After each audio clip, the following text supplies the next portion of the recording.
ইতিহাসের এক ভয়াল নাম চেঙ্গিস খান, যার নাম শুনলেই কেঁপে উঠত সবাই। বড় বড় সাম্রাজ্যের সম্রাটরাও তার সামনে মাথা নত করতেন বিনা রক্তপাতে। এতটাই প্রভাবশালী ছিলেন যে আজও প্রায় ১ কোটি পুরুষের জিনে তার অস্তিত্ব পাওয়া যায়। ৪ কোটি মানুষ হত্যাকারী সেই চেঙ্গিস খানও নাকি এক মুসলিম যোদ্ধার ভয়ে রণক্ষেত্র ছেড়েছিলেন। মৃত্যু ভয় জেগেছিল চেঙ্গিস খানের অন্তরে। লক্ষাধিক মঙ্গল বাহিনীর বিরুদ্ধে একাই লড়েছিলেন সেই মুসলিম যোদ্ধা, তবুও তাকে শহীদ করতে পারেননি। ১২১৯ সাল চেঙ্গিস খানের বর্বর হামলায় ধূলিসাৎ হয়ে যায় আব্বাসীয় খিলাফত থেকে স্বাধীন হওয়া খাওয়ারিজম সাম্রাজ্য। ঠিক সেই অন্ধকার সময়ে আশার দৃপ্ত এক সূর্য হয়ে আবির্ভূত হলেন সুলতান আলাউদ্দিনের বীরপুত্র সুলতান জালালউদ্দিন খাওয়ারিজম শাহ। তিনি একাই গর্জে উঠলেন মঙ্গল সাম্রাজ্যের বিরুদ্ধে।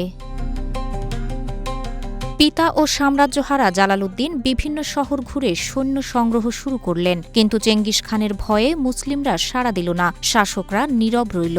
অবশেষে বহু চেষ্টা আর আহ্বানে মাত্র কয়েক হাজার সাহসী যোদ্ধাই কেবল সুলতানের ডাকে সাড়া দেন।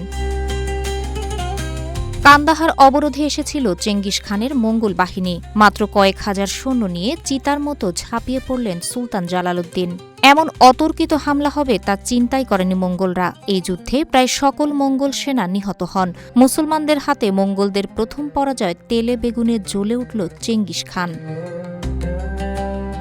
অন্যদিকে মুসলিম বিশ্বে ছড়িয়ে পড়ল মঙ্গল বাহিনীর পরাজয়ের কথা। দলে দলে মুসলিমরা যোগ দেয় যুদ্ধ করতে। হাজার থেকে প্রায় লক্ষাধিক সৈন্যের সেনাপতি হয়ে গেলেন সুলতান জালালউদ্দিন। এরপর কয়েকটি যুদ্ধে সুলতান জালালউদ্দিনের কাছে নাস্তানাবুদ হল মঙ্গলরা।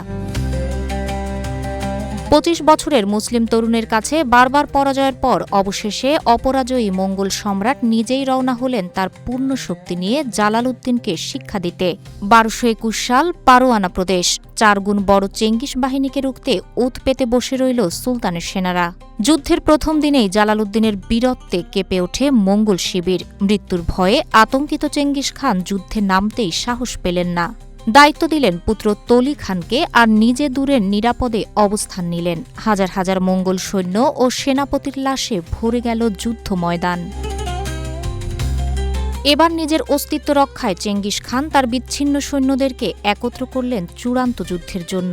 অন্যদিকে সুলতানের প্রধান সেনাপতি গভীর রাতে সৈন্য নিয়ে দল ত্যাগ করলেন। বাধ্য হয়ে সুলতান ভারতবর্ষের দিকে যাত্রা করলেন নতুন সৈন্য গঠনের আশায়।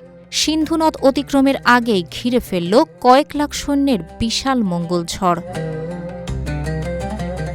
জীবনের শেষ বাজি ধরলেন সুলতান। মাত্র কয়েক হাজার সৈন্য নিয়ে ঝাঁপিয়ে পড়লেন কয়েক লাখ দুর্ধর্ষ মঙ্গল যোদ্ধাদের বিরুদ্ধে। এই আত্মঘাতী সাহসিকতায় হতচকিত হয়ে গেল চেঙ্গিস খান নিজেও। এক এক করে শহীদ হলেন মুসলিম বীর সেনা। তবুও মাথা নত করেনি সুলতান। একাই লড়লেন লক্ষ সৈন্যের বিরুদ্ধে। কয়েক ঘণ্টা ধরে চলল এই অসম যুদ্ধ। মৃত্যু ছাড়া কোনো পথ খোলা নেই। যুদ্ধ করতে করতে অবিশ্বাস্য কাণ্ড ঘটালেন সুলতান। ঘোড়ায় চড়ে উত্তাল সিন্ধু নদে দিলেন লাফ। সাঁতরে তিনি পার হয়ে এলেন নদীর এপারে। ওপারে অবাক বিস্ময়ে তাকিয়ে রইলেন চেঙ্গিস খান ও তার কয়েক লাখ সৈন্য।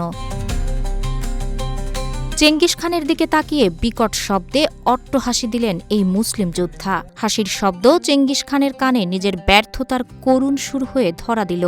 ইতিহাসবিদদের মতে মঙ্গল বাহিনী ও সুলতানদের মধ্যে জুলকারনাইনের প্রাচীর হিসাবে ছিলেন সুলতান জালালউদ্দিন। তার প্রমাণ তার মৃত্যুর পর হাড়ে হাড়ে টের পেয়েছিলেন মুসলিম বিশ্ব।